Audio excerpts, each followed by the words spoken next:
nikmat yang banyak itu dan dalam jangka waktu yang panjang membuat kita lupa mensyukuri. Ada enggak bapak-bapak di sini yang lahir sebelum tahun 45? Udah habis kan? Iya. Artinya kita tidak pernah merasakan penjajahan. Kebanyakan yang hadir di sini lahir sudah merdeka. Tidak pernah merasakan bagaimana kerja rodi. Tidak pernah merasakan bagaimana suara meriam itu berdentuman di kampungnya. Tidak melihat bagaimana orang-orang dibantai oleh Belanda, kemudian oleh Jepang. Tidak merasakan bagaimana tokoh-tokoh masyarakat itu diasingkan.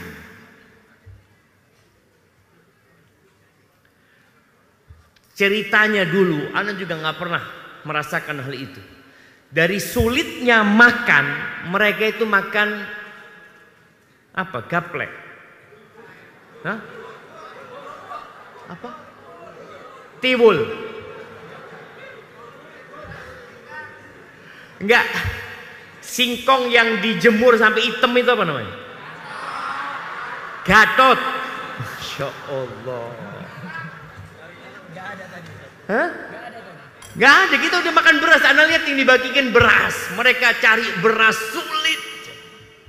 Bicara pakaian sekarang, mereka dulu pakai baju dari karung goni. Karung goni. Masih ada yang merasakan? Atau pernah merasakan? Itulah masalahnya jemaah. Kita itu sulit mensyukuri sesuatu karena sudah lama kita nggak merasakan kesusahan. Kita udah nggak dijajah lagi gitu. Kita udah senang hidupnya. Allah Azza wa Jalla mengatakan sebelum bicara kemerdekaan, bicara diri kita. Allah mengatakan wa in ta'uddu ni'matallahi la tuhsuha. Apabila kalian hendak menghitung nikmat yang Allah berikan, nggak akan pernah kalian bisa menghitung. Innal insana la zalumun kafar. Sesungguhnya manusia, bapak-bapak manusia semuanya. Oke, dengarkan. Kita itu kadang-kala bercermin ketawa-ketawa, kok sing paling ganteng dewe, kayak yang paling baik. Allah mengatakan innal insana la zalumun kafar. Sesungguhnya manusia itu benar-benar makhluk yang sangat zalim dan sangat kafir. Itu kita. Bapak-bapak, ibu-ibu, pernah enggak bersyukur atas nikmat tangan, dua tangan? Tiap hari dipakai sejak lahir. Kayaknya udah lupa. Sama nikmat ini udah lupa. Seorang syekh cerita tentang ada salah satu orang yang tangannya dipotong, dua-duanya dipotong. Karena kecelakaan atau apa, yang jelas dia akhirnya nggak punya tangan. Biasanya dia kalau ada undangan selalu ada pendampingnya yang dampingi ini ya sudah nyuapin makanan, udah dia nggak bisa, dia nggak punya tangan. Suatu hari dia datang ke satu acara, pendampingnya ini kayaknya ketemu sama sohibnya, sama temennya, akhirnya lupa sama yang didampingi. Subhanallah, dia kepingin ke toilet. Akhirnya ada kerabat dia dimintain tolong, aku mau ke toilet, minta diantar kata dia. Oh iya kata dia. Akhirnya diantar ke toilet. Setelah masuk toilet, orang ini ngomong, engkau masuk ke sini kata dia. Loh, ngapain? Aku nggak bisa buka celanaku kata dia. Gak bisa dia buka celananya. Akhirnya dibukakan celananya. Duduk dia di toilet duduk itu. Setelah selesai dia panggil lagi saudaranya. Engkau masuk lagi ke sini. Ngapain? Aku nggak bisa cebok. Nggak ada tangannya. Kemudian setelah itu dia dipakein lagi celananya. Kita jamaah bertahun-tahun pakai tangan ini. Pernah antum bersyukur? Enggak, antum nggak merasakan tangan ini nikmat sudah. Dianggap sesuatu yang biasa. Kapan antum akan rasakan? Ketika Allah ambil itu dari antum. Allah berikan kepada kita kemerdekaan sebelum kita lahir. Sebelum bapak kita lahir. Kita udah nggak merasakan, seakan-akan kemerdekaan itu bukan nikmat. Antum bisa bayangin ketika kita sholat, kita nggak boleh lepas dari memuji Allah Jalla Jalla. Antum mulai sholat, membaca Al-Fatihah, memuji Allah, mengatakan Alhamdulillahi Rabbil Alamin.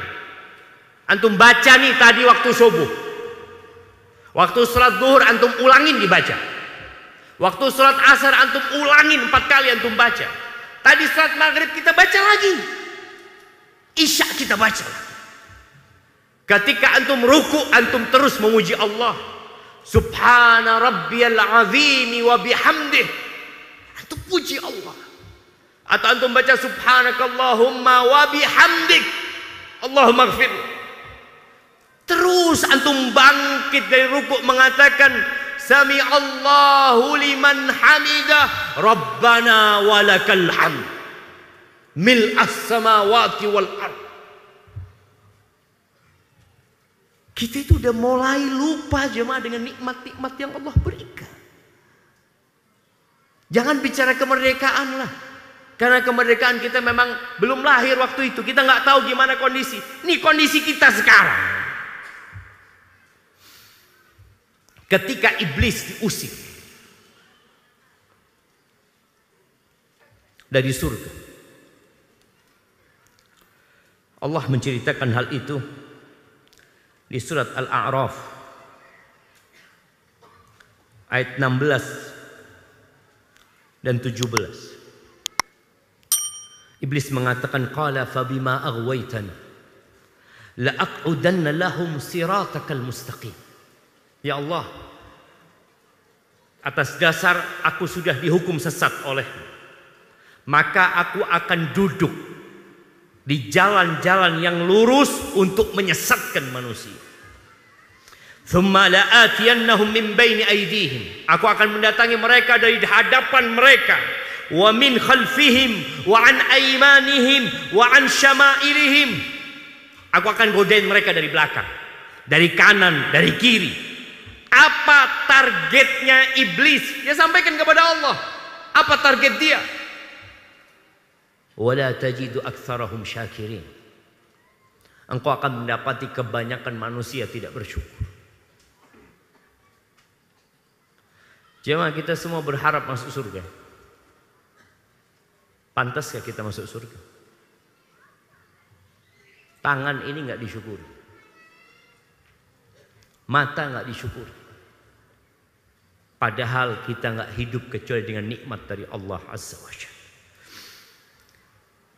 Maka bicara kemerdekaan, antum melihat bagaimana saudara-saudara kita di Palestina sekarang. Seperti itu penjajahan. Seperti itu bangsa kita 350 tahun dijajah. Mereka tidak merasakan ketenangan. Mereka tidak merasakan bangku sekolah. Ketika Indonesia merdeka, apa yang dilakukan oleh pemerintah kita? Memerangi buta huruf. Karena di masa itu yang boleh sekolah hanya orang kaya. Yang boleh belajar hanya antek-antek Belanda. Kebanyakan rakyat nggak tahu apa-apa.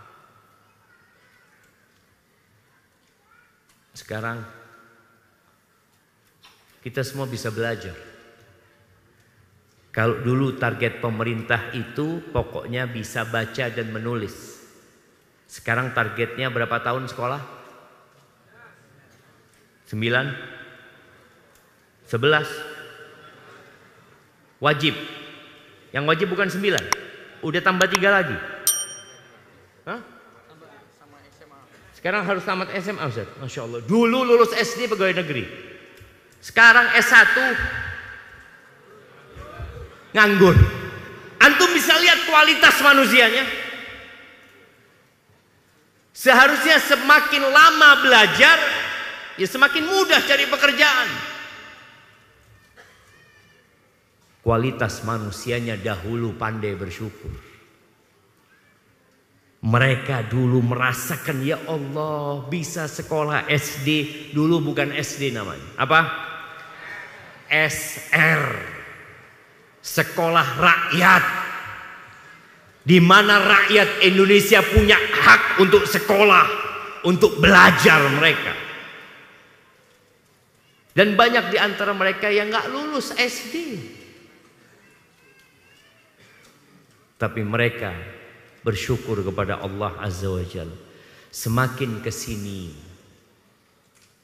kita melihat orang-orang lupa bahwa yang memberikan kemerdekaan itu Allah Azza wa Jalla. Dan Allah bisa mengembalikan penjajahan ke negeri kita. Ahibati billah, mensyukuri nikmat yang Allah berikan dengan 3 hal. Yang pertama dengan hati, yang kedua dengan lisan, yang ketiga dengan raga. Ibu-ibu bersyukur nggak dapat suami? Bapak-bapak bersabar nggak dapat istri? Loh, ya apa sih? Ibu-ibunya bersyukur, bapak-bapaknya bersabar. Nggak seneng dapat istri. Ibu-ibu bersabar apa bersyukur? Syukur jemaah. Padahal kebanyakan wanita masuk neraka karena nggak syukur. Perempuan itu lebih kuat sabar menghadapi bojo-bojone kayak gini.